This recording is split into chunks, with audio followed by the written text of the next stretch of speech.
everyone, good morning and welcome to the first of quite a few videos you'll be seeing about the new DLC of Thrones of Decay. I'm very excited to bring you all of this content, so please stay tuned for today and all the days in the coming future, over the next week at least, where we're going to be going in depth over all of the new mechanics and gimmicks and goodies that you'll be able to find throughout the experience that Thrones of Decay shall be offering you. Now, as I'm sure you noticed by the thumbnail, for this particular video, I'm going to be focusing on Tamurkhan and his 6 chieftains. So as you can see, I have pulled up a campaign that I'm fairly well into, being at over 100 turns by this point, where I have all the chieftains and they're all maxed out and everything, just to show you what they're capable of and kind of show you what they look like and what their main gimmicks are. So the first thing I want to start with Tamurkhan, who I will be doing a campaign with later, but for the purpose of this video, we're just going to be focusing on his main gimmicks. So you got Tamurkhan here on Bubelos, his lovely big toad dragon. As far as what makes Tamurkhan unique, you of course have his faction traits, which the faction trait for Tamurkhan is that he is the chosen maggot, which means that you get access to all of the unique chieftains, which are heroes that provide various bonuses to you as a faction. You also get plus 10% campaign movement range on all of your characters and plus 10% recruitment health on all your demonic units. And here you can see the short victory is you get Winds of Magic, and the long victories you get plus 10 recruit ranks for those that care. Then when you're looking at Tamurkhan himself, Tamurkhan's got a couple of really cool things that he brings to the table. The first being that he is the Maggot Lord. So of course he comes back pretty much instantly after being destroyed for any reason. He also gives immune to psychology and plus 5 melee attack for all non-demons that join his army, which includes the units that he gets access to from his chieftain mechanics, which we'll talk about more in a minute. You also get Nurgle's favored son, which gives you 24 melee defense and 20% damage resistance for 40 seconds. In addition to that, Tamurkhan gets quite a few fun, unique abilities as he's running around being a pain in the butt. He's a very tanky character that hits like an absolute truck, starts off unbreakable, which is really nice. He also has wall breaker because of ogre shenanigans. So in general, he's kind of a spooky guy. But when it comes to his chieftains, there's a couple cool things to talk about. The first that's worth seeing from this screen is that when Tamurkhan recruits his chieftains, they have what's called allegiance. So down here you'll see you start off with them pledged, which is when you recruit them as a character, then you they have fealty requirements. So like in the case of Khazak the Befouled, he likes when you create plagues or you defeat Warriors of Chaos, Khorne, Slaanesh, Tzeentch, or Norska factions.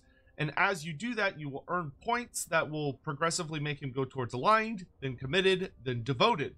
Once the characters reach devoted, you will receive a special quest battle that you have to go do, where Tamurkhan gives a very brief little speech, and you have to fight some kind of thematic battle based on that particular chieftain. Some of them are on the more amusing side of things, some of them are a little more serious. In the case of Khazak the Befouled, for instance, you end up having to deal with a great unclean one who's grown to such a horrendous size that he has started devouring various elements of Tamurkhan's horde. So the battle is basically that you have to go out and kill a really giant bloated great unclean one. Whereas there are others like the, I want to say it is the Mournhouse quest battle, where you are facing off against a notably powerful Jabberslythe, and there are groups of skin wolves that are being attacked by the Jabberslythe, which are kind of like Mournhole's tribe. And you have to save some of the skin wolves while also killing the Jabberslythe. So it's kind of like a rescue mission, which for a Chaos faction is actually pretty fun and unique. But back to Tamurkhan. As you level up your characters through these various trait bonuses, you will get access to this trait, which is called Favored of Nurgle.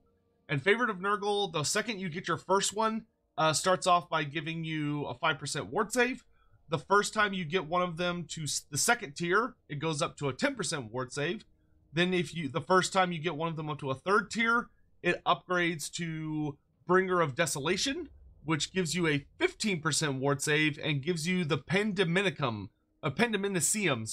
ability, which is a devastating ability. You click it on the area and it's a bombardment that summons a bunch of Nurglings that deal just obscene amounts of damage. They will just delete pretty much anything from existence from wherever you point it. And then once you max out your first chieftain, you get access to Favored of Nurgle, which gives you a 15% ward save and gives you the 2 uses of the Pendiminicium ability for Tamurkhan. So as you can see, by using various items and your traits and stuff, you can get Tamurkhan up to a pretty obscene ward save, which in addition to giving him the ability to regenerate fairly easily, he becomes borderline unkillable, to be frank. As far as his unique item goes, you have the Black Cleaver, which you get through a fun little quest battle. So the Black Cleaver gives you 6 Nurgle Corruption in a province, plus 20 melee attack, plus 40 armor piercing damage, immune to contact effects, and the Black Cleaver, which is an AoE buff around Tamurkhan that gives all allies in range magical attacks, plus 25% to all forms of damage in melee, and plus 24 melee attack, which is great. As for his skill tree, here is Tamurkhan's skill tree. As you can see, he's got kind of the typical Nurgle system that he gets access to Blight Swarm and Virulent Contagion. He also has all of the Nurgle stuff where you get Pestilential Spawnings in the later tree, you get the upkeep reduction in the early tree. As far as his unique stuff, of course you can see he also has access to Fetid Stench, which lowers leadership around him, and then Pestilent Decay, which deals damage to people as he's in combat, so it makes him like a Mortis engine. You've got Bupabelos, your big nasty toad dragon, who is super duper awesome and just gigantic. For his unique skills, you have Relentless Pursuer, which gives you a flat 10% speed bonus to all your troops and also a minus 15% vigor loss reduction. Tamurkhan is actually a faction that can get a substantial bonus to speed. He is a playable Nurgle guy that gets quick. As far as his unique skills, you have Reputed Son of the Kurgan, which gives you minus 25% recruitment cost for non-demonic units and also makes non-demonic units replenish 20% faster. You have the Ferocious Maggot, which gives him a bonus of just plus 50 armor piercing damage and heroic killing blow. Then you get Worm's Resilience, which gives you 10% extra hit points and regen. Very, very nice. Puppet Tyrant, which gives you plus 5 melee attack and melee defense for all Plague Ogres and Terror, as long as they're in his army. The Lumbering Horror, which is very nice because it's faction-wide, so it makes all of your Toad Dragons faction-wide unbreakable and lets them have 2 additional uses of their breath weapon. And then the Master of Hosts gives you minus 25% vigor loss reduction and minus 25% upkeep for all units in the same province as you. So this encourages you to have 1 or 2 armies following Tamurkhan around, because they will be substantially reduced in upkeep reduction, which allows Tamurkhan to just kind of be unstoppable. But that's enough about the big man himself. Let's talk about his lieutenants. So, the way the lieutenants of Tamurkhan work is that you earn a resource throughout the campaign called Dominance. Dominance is fairly easy to gain. You basically just fight people. Occasionally, you will get events that will allow you to get dominance points, but the vast majority of it, you earn a dominance point by winning a battle. So you're just going to fight a lot. But luckily, it includes your other generals as well, not just Tamurkhan. And it costs you a set of dominance points to recruit your individual chieftains for the first time. So like when you start the campaign, you will start with enough dominance points to immediately recruit Kha'Zix. And each of the chieftains have various buffs that they bring to the table, and they also allow you to recruit certain units separate from your usual recruitment pool. So with Kha'Zix the Befouled, you can see that his starting trait is that he gets a 15% campaign movement buff to the army he joins. He also starts with a couple of cool abilities, so you get the Icon of Decay, which gives him plus 15 charge bonus, and the Wasting Sickness, which the Wasting Sickness is a very nasty ability that I believe the one of the Regiment of Renown Nurgle units has, that lowers mass by 25%, gives you 10% to all forms of, minus 10% to all forms of damage, and has a 55-meter effect range as long as Kha'Zix is in melee. Furthermore, he has chieftain abilities. So these abilities are, you always will be able to spend dominance points to activate some kind of buff. So in Kazac's case, you can activate the first ability to immediately cause attrition damage to all enemies in Kazac's current province for a turn, which is just really, really nice. Yeah, so you just, yeah.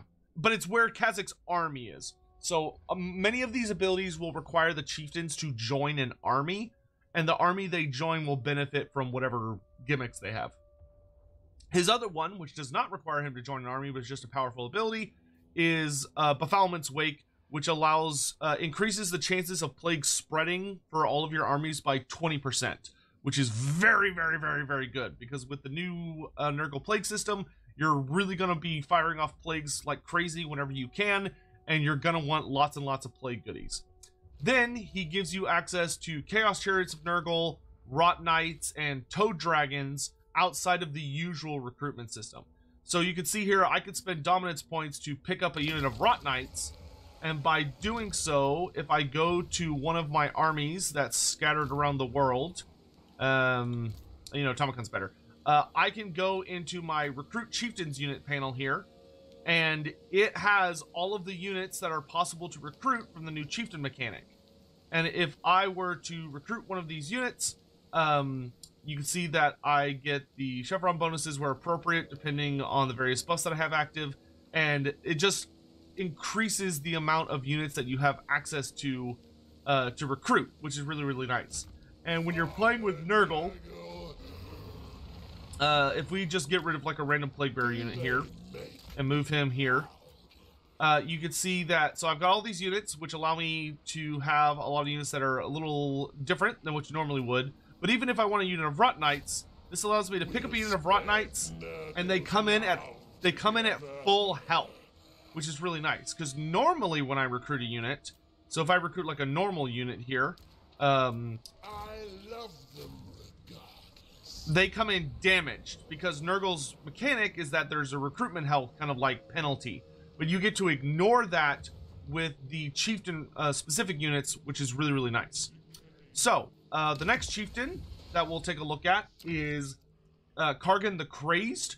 So Kargan the Crazed gimmick is that the army that he joins gives you a 25% campaign movement buff after raising a settlement. So he allows your guys to raise a settlement and then have a pretty good chance to move on a pretty solid distance. He also gives you plus 15% additional income from raising settlements faction-wide for the rest of the campaign, which is really great. His gimmicks for earning fealty is he likes it when you raise settlements and you also defeat the Empire, Bretonia, Cathay, or Kislev in battle. So whenever you do these things, you make him happy and his system goes up. He also gets access to the Virulent Boon Talisman, which gives him Aura of Madness, which is based on the Jabberslythe ability and is extremely powerful.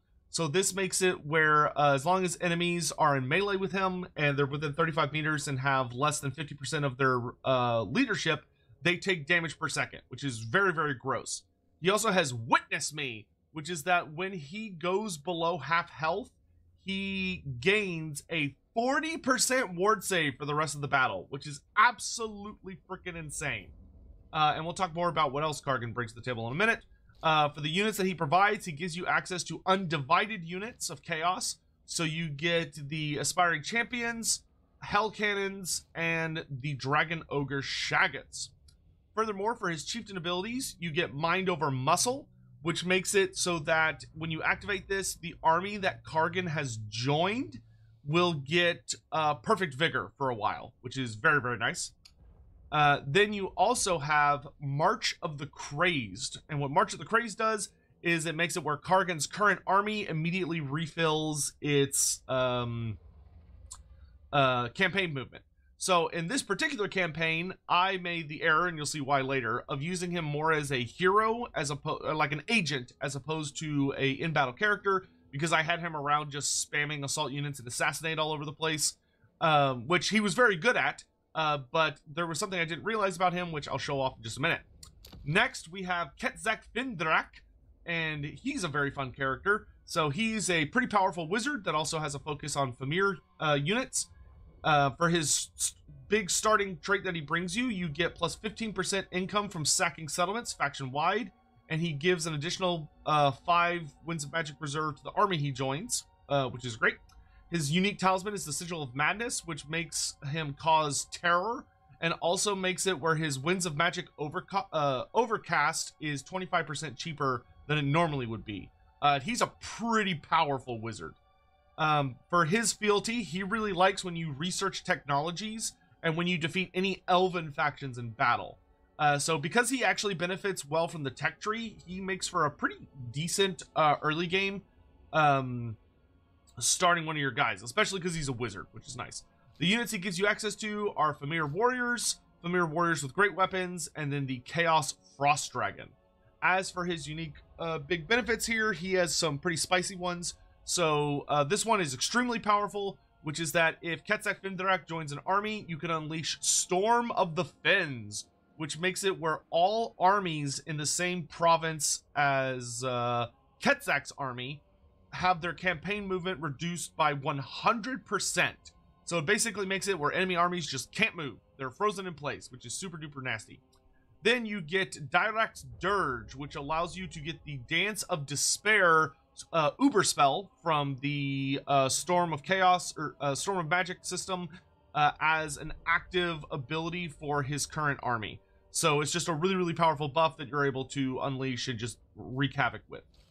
Next, we have Mournhowl, and Mournhowl's gimmick is that he gives stalk to all units in his army during ambushes, and he also gives you a plus 30% chance in his army to ambush and defense against ambushes. So he kind of has a theme going if you haven't figured it out. For his talisman, he gets the Unkind Taint, which makes it that he gets Death Frenzy. So Mournhowl is more of like, he has nice buffs for his army, but he himself is more of just a beat stick. So Death Frenzy makes it where he gets a substantial buff to his own damage melee attack, and he gains immune to psychology for a little bit, which is pretty nasty. But the other thing that's really cool is he gives frostbite attacks to all non-Nurgle chieftain units in his army. So basically, any of the units that you recruit that are from this system get frostbite in his faction, as long as they're not typical Nurgle units. So you're heavily encouraged to run a lot of these specialist units with Mournhowl. He gives you access to regular skinwolves, feral mammoths, and regular war mammoths. He also probably has some of the most powerful chieftain abilities. So the first one is that he gives the stalk stance for his current army through Mournhowl's Prowl.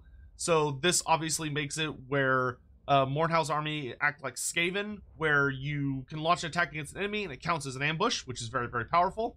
And then there's Werekin's Call, which makes all armies in your faction gain stalk stance for a couple turns, which is absolutely insane. Chaos unleashing ambushes like nobody's business.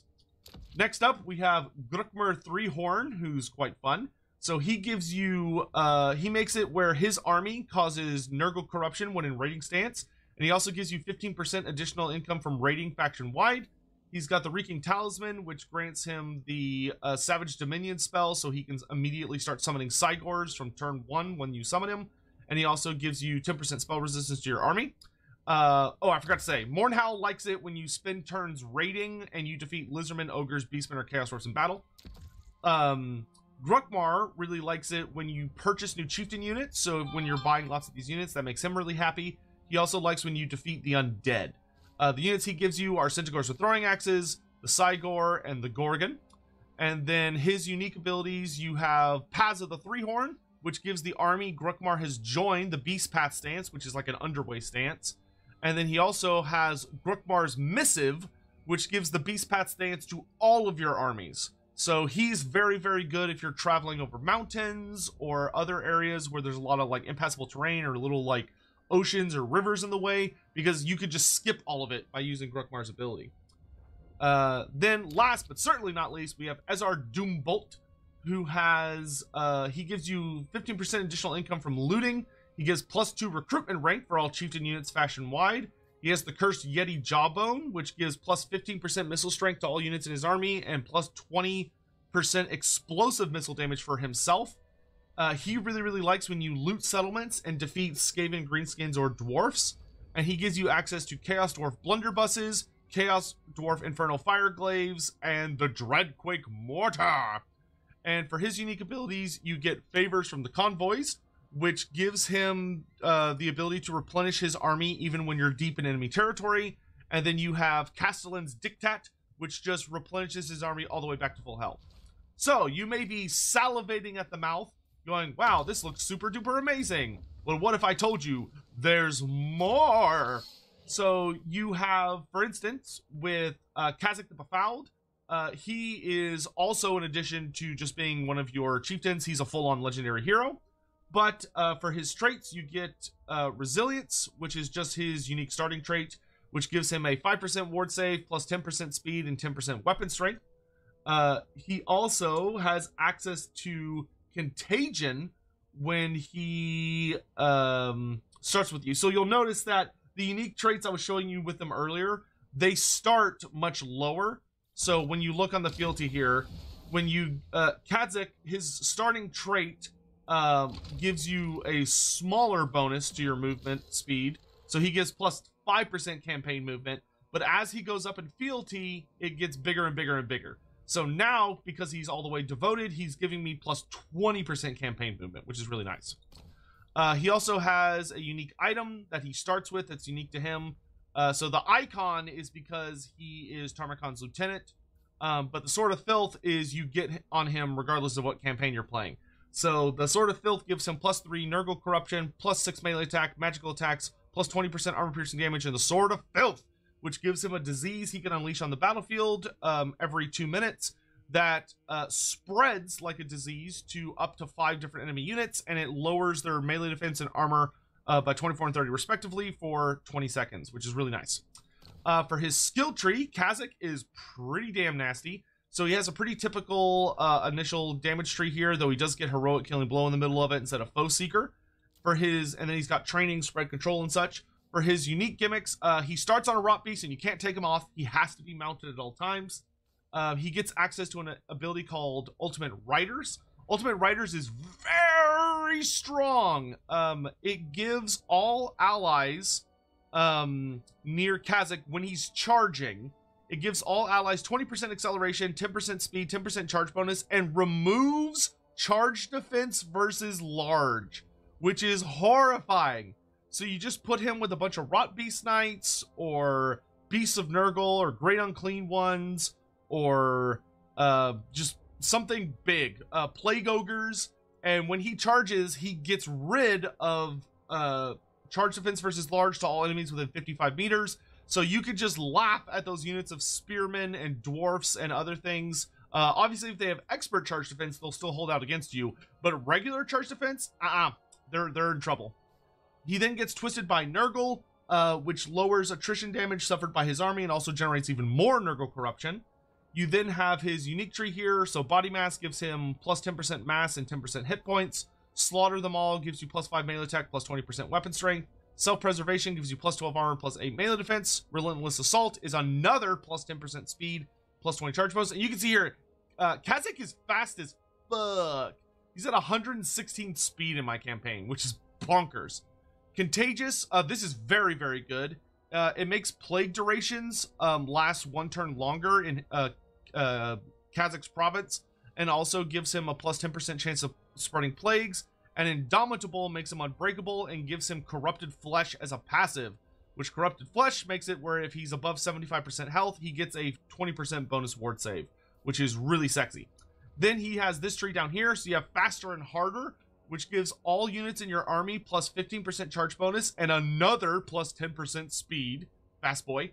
More Power, which gives you weapon strength for all cavalry and chariot units. More Balance gives you melee defense and melee attack for all chariot and cavalry units, plus 3 and then plus 6. This one's plus 6 and then plus 12. Better Training gives you plus recruit rank and minus recruitment cost for cavalry and chariots. So, you know, he really encouraged you to take certain units. And then Terrific Riders makes Khazak and all chariot and cavalry units cause terror. So he's really, really big about buffing certain kinds of units. So that's Khazak the Befouled. He's super duper nasty and awesome and stuff. So he's really, really good at taking your Rot Beast Knights and just making them absolutely obscene.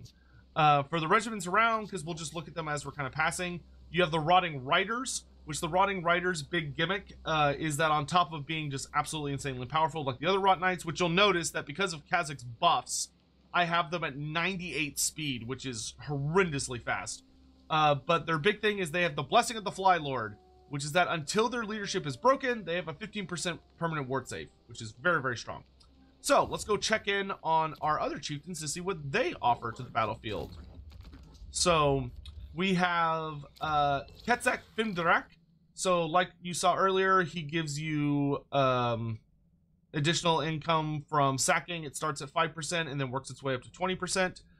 We already looked at his unique items and everything, so let's check out his unique skill tree. So he is a typical Famir Bale Fiend, but he has a couple of really powerful unique skills. The first is that he has Greater Arcane Conduit, which is very, very powerful. So he has Spell Mastery, which makes his spells more effective, and he also has a better recharge rate, so he's just a better wizard than most of the wizards you're going to pick up in your campaign. For his unique skills, you also get access to the Quetzak Fimdrak. So this makes it where all units in his army get an additional 5% casualty replenishment. He has a minus 25% chance to miscast, and he gives another 10% spell resistance, which he's already really big on spell resistance. From there, you have from the Swamps, which gives you plus 20 diplomacy with all Norscan factions and plus 5 control to your local province. Cutting Power, which gives you a bound version of Penodral Pendulum, so you can use it again, and minus 20% cooldown to the regular version in addition to making it cheaper to cast. And then Baleful Regeneration, which is very, very nasty, which gives regen to all Chaos Frost Dragons and Dragon Ogre Shaggots, and then Horrible Regen for all Cygors, Beasts of Nurgle, Famir Warriors, and Skin Wolves in your army, which Horrible Regeneration resurrects models. So yeah, he's very, very, very, very powerful. The other thing I also really like about Quetzak is because he's a Famir Bale Fiend, he also gets armor sundering attacks, just like they do, so that's a really, really nice additional bonus to have. From there, we can go over to Mournhowl. So you can see with Mournhowl, you start with only a 10% bonus to your ambush chances, and then it works its way up to 40%, which is really nice. For his unique skills that make him unique compared to regular versions of his kind, compared to the other Werekin heroes, is that you can see Werekin heroes have Colossal Strike these days, which is really, really nice. But he gets access to Mournful Howls. I believe that's unique to him, which is that he lowers speed and enemy leadership in the nearby province, which is very, very nice. But this is definitely unique to him. So you have Skrellsbane's Nemesis. So Skrellsbane's Nemesis gives you plus 20 diplomacy with Norska, and also improves your allegiance points gained from alliances and vassalage with Norska, which is very nice, and we'll talk about why in just a minute. You get Man of the Tribes, which buffs the armor and armor-piercing damage for all human units that join his army. So he's really, really good if you put him with, you see here, like Warriors of Nurgle, Aspiring Champions, Chaos Knights, Chariots, and Marauders. Wolves of the Waste gives you melee attack and charge bonus for pretty much all of the Norscan, Warrior of Chaos, and Beastman units that you get from the Chieftain mechanic, as well as Forsaken of Nurgle and Spawn of Nurgle. So these guys really reward you for taking thematic armies. Then we have Fueled by Vengeance, which gives 5% speed to his army and minus 15% vigor loss reduction. So you can see, for the army that I designed around these two, I combined the fact that Quetzak gives regen buffs to a lot of the Chieftain units, and Mournhowl buffs a lot of the human and Chieftain units, and I built an army around that. So I'm running Famir units, which now have regen, Skin Wolves that have horrible regen, so they resurrect from being dead.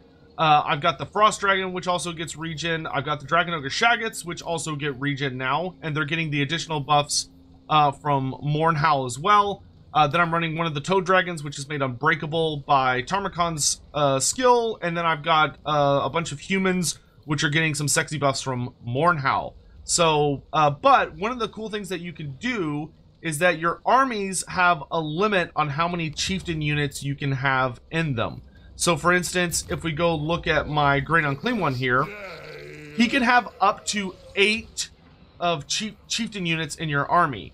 But then in addition, he can have up to, what is it, like 4 or 6 allied units as well. 4. So you can have up to 12 units in an army that are not from your traditional roster. So for instance, if you're running a really Norska themed build around Ketzak and Mornhowl, you could use 8 of those slots in your army to give yourself like Skin Wolves and Famir and Frost Dragons, and then you could use another 4 slots to get regular Norscan units from your allied recruitment, thanks to, especially with Mornhowl's buffs to allegiance points from Norscan factions. So that would really allow you to be able to get like Norscan champions, in addition to the regular units that you're able to recruit from the Norscan roster using your chieftain mechanic. So you can have an army that is, the vast majority is just Norscan units, which is really, really cool. But on to, by the way, here's some also other regiments of renown as I'm just kind of flying through here. You have Noxbringer. Noxbringer is very, very fun. So he is a soul grinder of Nurgle who's really powerful, but he has a special gimmick on his shooting attacks and his melee attacks, which is called Cloud of Erosion. And it makes it that whenever he hits somebody with a melee attack or his shooting attacks, he lowers their armor by 15 and destroys ammo. So every time he pings them, their armor drops, which is really, really fun. And then the last new regiment of renown is the Angels of Decay, and their big thing is they have shrapnel shooting attacks. So they're really, really powerful plague drones with death heads, but when they throw their heads will split apart before they impact, so they just deal significantly more damage and have a much wider like area of hitting people, which is really nice. But continuing checking out our chieftains, we've got Grukmar Threehorn. So he is a Beastman Shaman. You, of course, he gives you bonuses to rating as he levels up on your fealty system. And he is a pretty typical shaman, but he does have a couple unique abilities. So the first is that he gives you access to the Three-Horn ability, which increases Nurgle corruption by a lot wherever he is, and also in adjacent provinces. He then has Calling All Mutants, which gives you +5 growth faction-wide, and also +15% diplomacy bonus with Beastman factions. More Bite, which makes all of your bestial units gain charge bonus and weapon strength, so he synergizes really nicely with demonic-themed armies, or armies that are just starting off and kind of getting like these more lower-tier units. You get More Bark, which More Bark gives you physical resistance and armor to the Norscan units, the Beastman units, and Beasts of Nurgle. And then Flock of Doom, so he gets 4 bound Flock of Dooms, in addition to being a Lord of the Wilds caster, in addition to his item giving him 2 uses of Savage Dominion as a summon. So he can summon tons of Cygors, use lots of Flock of Dooms, in addition to his regular magic. So he's a really, really solid support character. Next up, we have Ezar Doombolt, who is the Chaos Dwarf Castellan, who has Paternal Instincts, which is what gives you bonuses for your recruit rank on all chieftain units. It also gives you bonus from looting faction-wide. He's a fairly typical chieftain, or whatever, Castellan, but he does have one unique little tree. So you get Prestige of Zar Nagrund, which makes it where you get +25 diplomacy with Chaos Dwarfs, and also all allied recruitment cost faction-wide is lowered by 15%, which is very, very good. He also gives you Topple the Edifices, which makes it where all shooting units in his army get reload time reduction, and then all of the Chaos Dwarf units in his army get bonus versus large ammo, which is absolutely horrifying. You also get Loot is Labor, which gives him additional income from raiding and post-battle loot for his army only. And then Munitions Train, which gives him +15% ammunition and +10% range for his army only. So he's a fairly selfish character, so to speak, where he really only buffs his army and that's it. Especially when it comes to like his chieftain abilities and everything. But like, god damn, does he buff his army. So he's a very, very, very powerful character. And then last but not least, in my opinion, probably the most powerful of the chieftains next to Kha'Zix is Kargan the Crazed. And the reason is that Kargan the Crazed can ride a goddamn Chaos Dragon. So he's the Henry Le Massif of the chieftains, where he's an exalted hero. He's undivided. but he's an undivided character, and he can ride a damn Chaos Dragon despite being a hero at rank 18. So he's very spicy and is a very, very good fighter. For his unique gimmicks, he of course has the time for breaking bones and stones, which is that he offers you more and more money for raising settlements, and also gives you more, and then he gives you like a substantial movement buff. For his unique abilities, he's a pretty standard chieftain or exalted hero, but obviously he doesn't give you the ability that increases your undivided bonus because you're not a warrior of chaos faction, so that wouldn't do anything for you. But he gives you frenzied assault, which is the Famir, not the Famir, the Skimwolf Werekin ability that buffs charge bonus and melee attack to all allies within 35 meters. He also gets Bloodlust, which Bloodlust gives you physical resistance, weapon strength, and Strider to all of the Warrior of Chaos models or units in his army, in addition to the Dragon Ogre Shaggots. And then Warband of Kargan the Crazed, which gives your army 5% missile resistance and plus 10 diplomacy with the Warriors of Chaos. But you can see if you go like the hardcore melee route with him and get him up on the dragon, he gets nasty. Unfortunately, I did not realize he had the dragon until fairly late in this campaign because I'm dumb. But that's okay, because I was using him mostly as an agent. So, that is it for the new chieftains and the regiments around even for Tamurkhan, the Maggot Lord. I hope you all enjoyed this video.